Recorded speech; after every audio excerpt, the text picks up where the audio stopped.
நோன்பு கஞ்சி செய்யும் முறையை பாட்டில் சொல்வேன் கேளுங்க. நோன்பு நோர்க்கும் எல்லோருக்கும் ஏற்றது இதுதானுங்க. எல்லோரும் நோன்பு கஞ்சியை அருந்தலாம். மத பேதம் இல்லை இந்த கஞ்சிக்கு.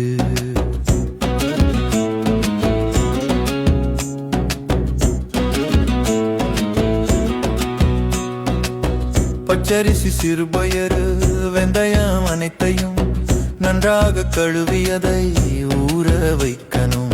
சட்டியைத்தான் அடுப்பில் வைத்து எண்ணெயை அதில் ஊற்றி பட்டையிலும் கிராம்பு எல்லாம் அதில் போட்டு வெங்காயம் தக்காளி இஞ்சி பூண்டு எல்லாம் போட்டு நல்லாத்தான் வதக்கி விடணும். புதினா மல்லி பச்சை மிளகா பிரிஞ்சி இலையெல்லாம் போட்டு வதக்கிடணும். நோன்பு கஞ்சி செய்யும் முறையை பாட்டில் சொல்வேன் கேளுங்க.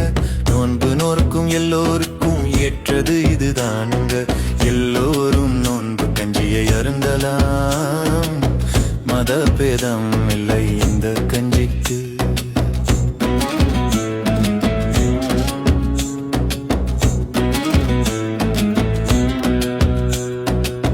கஞ்சிக்கு ஏத்த அளவினிலே தண்ணியை ஊற்றி ஊற வைத்த அரிசி எல்லாம் அதில் போட்டு கேரட் பீன்ஸ் காய்கறிகள் வெட்டி போட்டு தேவையான அளவுக்கு உப்பு போட்டு குழையும் வகையில் எல்லாம் கிண்டனும்.